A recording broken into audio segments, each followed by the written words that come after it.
Bem, pessoal, é uma honra, uma satisfação imensa estar aqui no CIOSP, no Congresso Internacional de Odontologia de São Paulo, do lado de uma das maiores feras da odontologia, não é só da ortodontia não, é da odontologia daqui do nosso Brasil, nosso país. Professor Hélio Venâncio.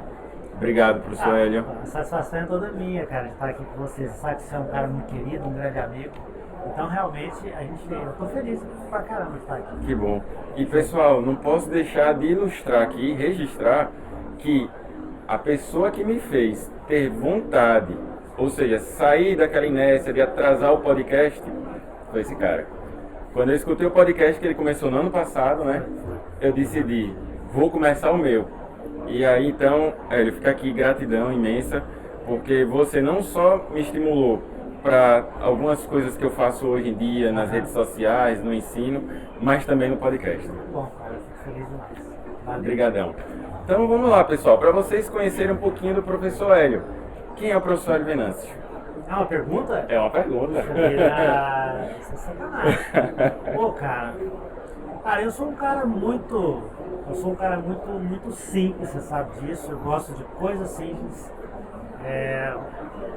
Como qualquer profissional da área, a gente precisa trabalhar e precisa pagar as contas, ganhar dinheiro para o sustento, mas o que me estimula mesmo como pessoa é quando você diz assim, cara, você me estimulou a fazer uma coisa que eu não fazia.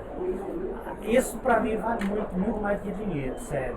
A gente acabou de fazer a palestra ali agora, aqui na Moreg, nós estamos aqui até numa sala emprestada aqui, Isso né, mesmo, Thiago? E a hora que eu terminei a palestra, muitas pessoas chegaram e falaram, cara, você me incentivou a fazer tal coisa, você teve uma menina que você me resgatou. Isso me estimula muito. Então eu sou uma pessoa hoje que o que me move realmente é estimular sair mesmo, as pessoas que saem dessa inércia, que vejam as coisas de uma maneira mais tranquila. A gente às vezes é muito pessimista e eu sou esse cara aí. E outra coisa, eu gosto de tomar cerveja, gosto de tomar um vinho, gosto de ser eu mesmo, gosto de estar com a minha família. Só isso, simples assim, sem frescura. Pois, gente, vocês puderam ver um pouquinho aqui de quem é o professor Hélio. E pelos anos que eu já o conheço, ele é realmente isso e muito mais. Porque conteúdo quem tem é ele. A professora Flávia ali também do lado. O Lucas, o Odontoflix, né, tá de videomaker hoje aqui com a gente. Sigam o Odontoflix. Sigam o Odontoflix. E ele é um cara assim, simples e que passa o conteúdo, o que eu já ouvi falar. Eu sou da cirurgia Book, da implantodontia, não sou da O. Mas eu faço questão de estar sempre em contato com ortodontistas, até porque, como a gente já conversou, eu ministro muitas aulas nos cursos lá de ortodontia e até de alguns estados próximos. Comecei em Maceió, também a Recife, interior da Bahia, e eu sempre escuto o seu nome. Sem nenhuma puxação de saco aqui, eu escuto seu nome e como aquele cara que simplifica o que alguns tornam complexo. E para mim isso é algo exemplar, porque você faz pela orto e pela odontologia algo que eu acho que poucos fizeram ou poucos fariam. Então, tá de parabéns, eu faço questão de deixar aqui. Thiago, e posso explicar por que existe essa história de simplificar? Com certeza. Cara, não, sério. O pessoal às vezes pergunta pra mim, cara, de onde você tirou essa história de simplificar assim? Não é natural, porque eu não tenho esse objetivo. Mas eu costumo dizer que quando eu era aluno e quando eu estava aprendendo, eu sempre tive muita dificuldade de aprender. E por ter essa dificuldade, provavelmente eu consigo explicar hoje como talvez eu gostaria que me explicassem na época. Tivessem feito isso. Você entendeu? Então é por isso que talvez seja um pouco mais simples mesmo. Entendi. Não. Mas é uma deficiência, né, que de repente foi transformada em talvez uma característica vantajosa.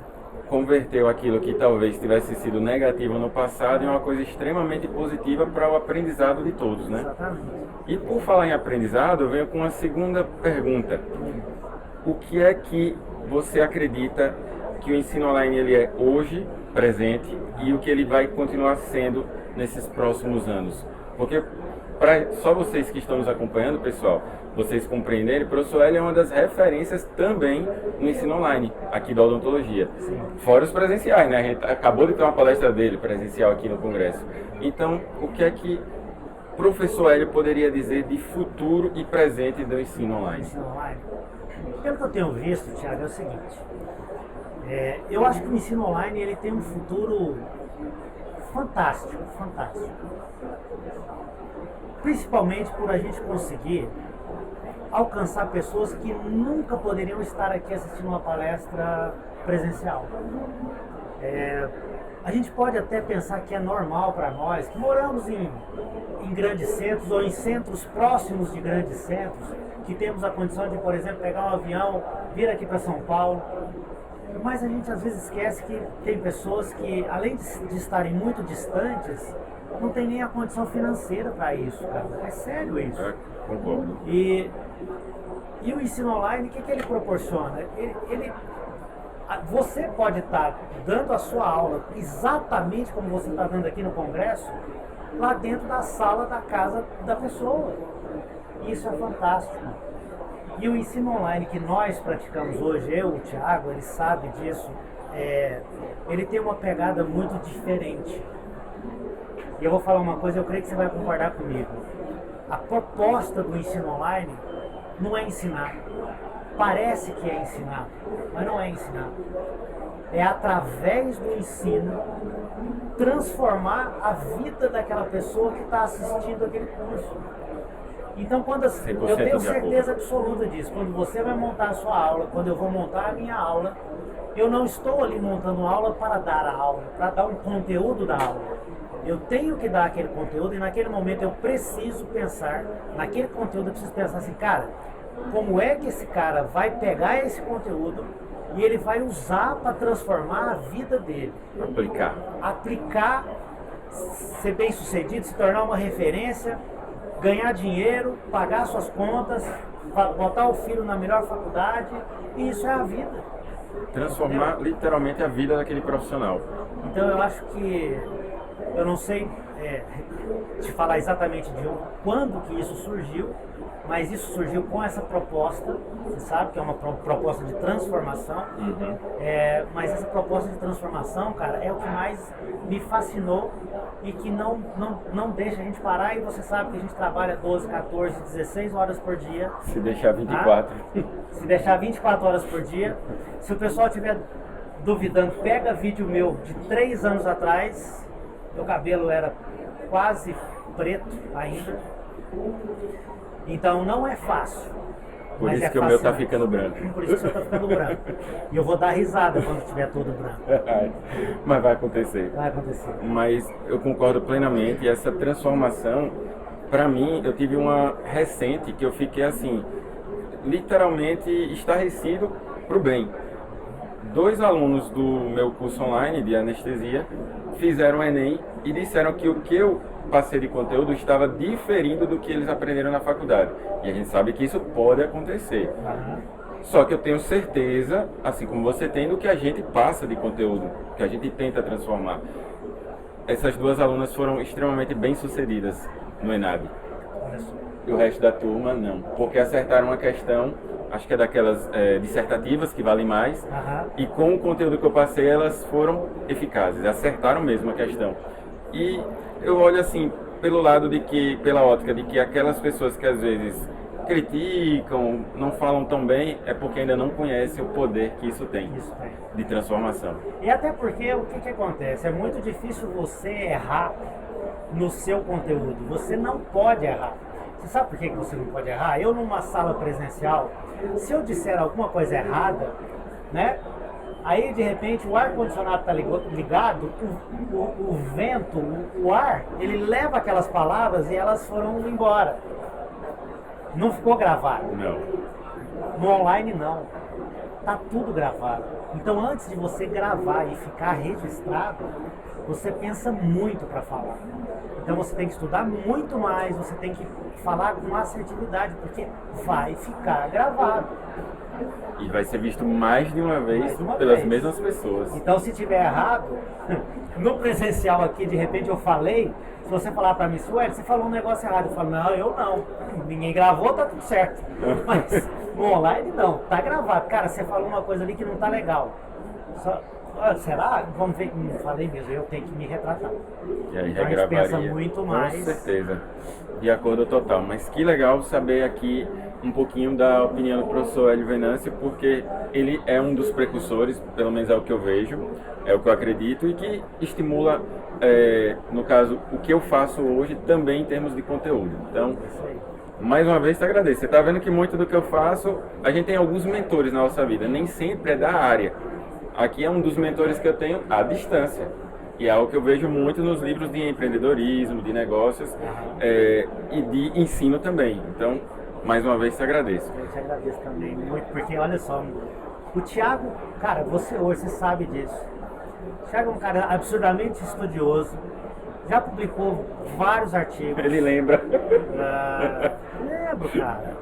Então quer dizer, Thiago, você, cara, falar uma coisa dessa aqui para as pessoas, para mim, isso é de fato uma honra. Você não é uma pessoa qualquer. É isso que eu estou querendo dizer. Eu agradeço, obrigado. Então, vamos para uma terceira pergunta, pessoal. O que você julga, professor Hélio, assim, imprescindível na formação hoje de um profissional da odontologia? Você que tem um filho na odontologia, o que é que você julga que, assim, não precisa ser uma coisa só, mas características que deveriam estar presentes para que essa pessoa seja do futuro, do presente e do futuro enquanto dentista? Tá. Há pouco tempo, conversando com os meus alunos, a gente começou a fazer até uma brincadeira que a gente chama de roda de competências. Não é uma brincadeira, é uma coisa séria, mas é chamada roda de competências. Já ouviu falar disso? Eu sei competências, mas roda de competências não. Existe uma roda de competências que toda profissão ou toda pessoa que vai exercer algum cargo, ele precisa ter algumas coisas, algumas competências que ele tem que cuidar. Então a gente começou a brincar com isso e dizer assim, ó, o que é um dentista perfeito? O que seria um ortodontista perfeito? Entendi. É aquele cara, bom, vou falar de ortodontista que é a minha praia. O ortodontista, ele precisa saber entregar um trabalho que ele consiga ter orgulho daquele trabalho. Então é obrigatório ele ter o conhecimento técnico, não tem como fugir. Com certeza. Eu costumo dizer até que seria desonesto eu vender uma coisa que eu não vou entregar. Que não A gente domina. critica tanto, né, Thiago? A gente critica a política, porque tem muito roubo, porque o cara trapaceia, e a gente não olha pra dentro, cara. Eu tô entregando um trabalho perfeito, eu sou um cara bom no que eu faço? Não, não sou. Aí eu estou vendendo então um produto que eu sei que não presta? Será que eu estou merecendo? Será que eu sou merecedor de ter sucesso? Então, assim, eu tenho que, da roda de competências, item número 1, eu tenho que saber trabalhar. Da roda de competências, número 2, eu preciso gostar de pessoas e me importar com elas. Porque eu vou cuidar de pessoas. E aí você começa a fazer uma brincadeira em relação a essas competências, como, por exemplo, a comunicação. Ah, eu sou muito tímido. Desenvolva a comunicação. Por quê? Porque a timidez hoje, ela não é mais uma coisa que assim, as pessoas aceitam como natural. Às vezes você é tímido, o outro te olha e fala, cara, esse cara não é tímido, ele é mal educado. Ele não te conhece ainda, ele te acha mal educado. E você tem minutos para conquistar aquela empatia inicial. Então a pessoa tem que trabalhar bem, ela tem que saber se relacionar com pessoas, ela precisa se comunicar bem. E assim vai, aí você vai somando vários fatores que a gente pode até uma hora começar a discutir sobre isso, mas basicamente é isso. Outro detalhe, e olha que interessante, a honestidade é tão engraçado que há um tempo atrás era um grande diferencial para o ortodontista, para o dentista, de um modo geral, ser um mestre ou um doutor. Hoje o diferencial é ser honesto, cara. Que absurdo é esse? Deveria ser obrigatório. Nós vamos parar com isso. Então, ter integridade, não mentir, fazer a coisa certa, se importar com as pessoas, conhecer, como eu falei na palestra, os perfis de comportamento das pessoas, saber que as pessoas são diferentes. E basicamente é isso. Se a gente for pontuando, a gente vai ver que um dentista ele precisa ter mais ou menos 10 itens para que ele tenha sucesso e está muito mais relacionado com ele mesmo e com relacionamento com as pessoas do que com a formação dele. Sendo que é obrigatório entregar o que você vendeu. Resumindo, então, além de ter uma formação boa, o profissional hoje, ele com isso só, ele não consegue, digamos assim, ter sucesso, né? Exatamente. Porque existem várias competências, a gente gosta muito de um termo, né? Além da odontologia. Além da odontologia. Então, fica a dica, viu, pessoal? Se o professor liguem para falou. isso. Acorde. Que poucos estão enxergando isso hoje em dia. Infelizmente, a maioria fica como zumbis e aí acaba depois reclamando e o tempo passou. Acabou, verdade. Massa. Tem uma outra pergunta aqui que eu considerei como uma pergunta bônus. Aham. Seria essa única específica, tá, gente? Da ortodontia e da cirurgia. Porque, professor Hélio, muita gente que me acompanha são pessoas que querem fazer a residência de cirurgia. Então, eu disse, tem que aproveitar um profissional ímpar desse para fazer pelo menos uma pergunta relacionada a conteúdo específico. Aham. Eu acho que uma das que mais hoje tanto me acomete no consultório quanto também nos cursos que eu ministro, até por parte dos ortodontistas, é quando é que você define, uma vez que a ortodontia ela avançou tanto e continua avançando, hoje em dia com a previsibilidade do planejamento virtual, com as possibilidades que foram maximizadas pela ancoragem esquelética. E a gente sabe que muitas pessoas, talvez alguns colegas da Buco não gostem do que eu vou falar, mas precisam aceitar que a cirurgia ortognática, que era indicada 10 anos atrás, hoje, em muitos casos, não são. Sim. Resolve-se só com a ortodontia. E é o que eu sempre ouvi e que hoje eu falo. A melhor cirurgia é aquela que não precisa acontecer. Então, o tratamento tem que ser o mais conservador, o menos mórbido possível. Então, vou pedir, na verdade, aqui para que o professor dê um resumo, né? Para a gente, o que é que ele leva em questão, digamos assim, principalmente naqueles casos borderlines, para ir para o caminho da cirurgia ou para tratar todo com a ortodontia de forma satisfatória. Show. Engraçado essa pergunta, é bem bacana porque é uma dúvida geral. Dúvida Quando geral. é que eu encaminho para cirurgia e quando eu não encaminho para cirurgia? E você até falou de simplificar. Eu simplifico muito isso em 3 tipos de pacientes. Então eu tenho um paciente que ele não tem nenhum tipo de problema esquelético. É claro que se ele não tem nenhum tipo de problema esquelético, eu vou tratar com ortodontia.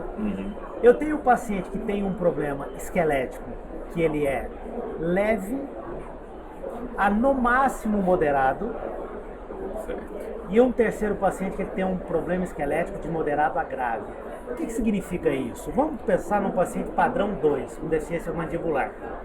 Aquele paciente que você olha de perfil e você olha para o rosto dele, inclusive pensando na agradabilidade facial, você olha para o rosto de perfil e pensa o seguinte, olha, tudo bem, ele tem uma mandíbula pequena, mas ele está bonito. Ele está com uma face pelo menos aceitável. Harmônica, está aceitável. Esse paciente, provavelmente, ele não vai para a cirurgia se ele estiver satisfeito com aquela face. Certo. Diferentemente se essa face estivesse desagradável. Então o ponto principal é a face.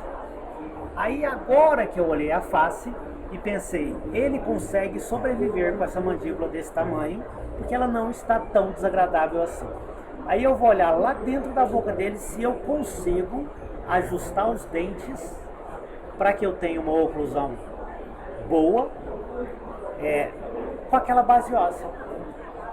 Aí já entra o conhecimento do ortodontista. Eu vou fazer o quê? Uma pequena retração superior? Um pequeno avanço nos dentes inferiores? Ou eu vou só avançar o inferior? Eu não sei o que eu vou fazer, mas eu tenho que ajustar esses dentes. Se eu consigo, com a mecânica ortodôntica, pronto, esse paciente não vai para a cirurgia. E esse é o borderline. Esse é o paciente que está no meio do caminho. É aquele que você olha e fala, a mandíbula é pequena, mas está feio? Não, não está feio. A face é aceitável? Dá para ele viver assim? Vai casar, vai ter amigos, vai pro barzinho? Ou já está casado? Ou já está casado? Ele tem uma queixa relacionada à face? Não. Ele não vai para a cirurgia. Agora é lógico, aquele paciente que tem uma mandíbula muito pequena, a face está desagradável, ele tem a queixa dele, que é a face. Veja que a gente está falando só não, mais da face do que do restante. Então, hoje eu costumo dizer, Thiago, uma coisa interessante. Você tem que entender por que o paciente trata.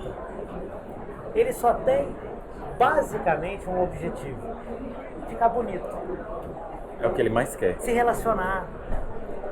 né? Namorar. Melhorar o Já que a gente está convívio. falando de pessoas, melhorar o convívio.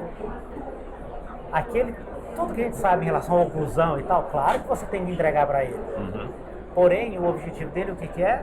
Ter uma mandíbula um pouquinho maior. Então, esse caso, que é o caso que ele tem a face aceitável, eu não mando para cirurgia. Se não for a queixa dele. Então, no final das contas, tudo tem a ver com a percepção do paciente. Que se ele estiver satisfeito, conclui-se apenas com a ortodontia, caso seja possível. Caso seja possível. No caso do paciente que mesmo a ortodontia conseguindo resolver, ele não está satisfeito, aí não tem o que fazer, né? Encaminharia para cirurgia.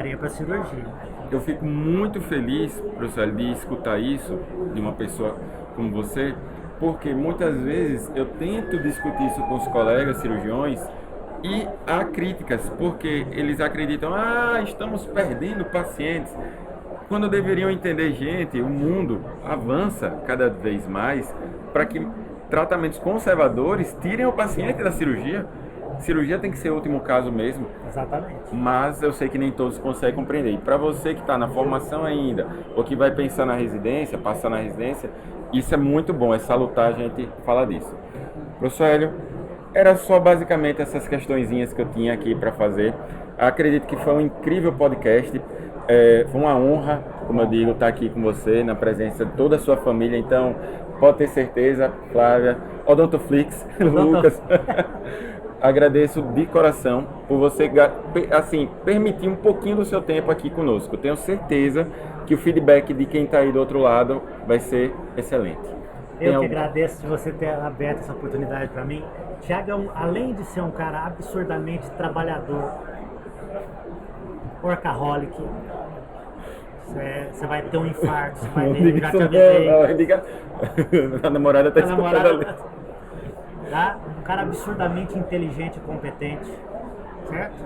Estar aqui junto com vocês, você sabe que hoje, cara, você é um grande amigo meu, tá? E não tô falando isso porque ele é meu amigo não, tá? Porque se fosse um picareta também eu ia falar aqui que eu não consigo mentir. Thiagão, obrigado mesmo, de verdade. E sucesso, cara, você merece. Eu que agradeço. Valeu mesmo. Obrigadão.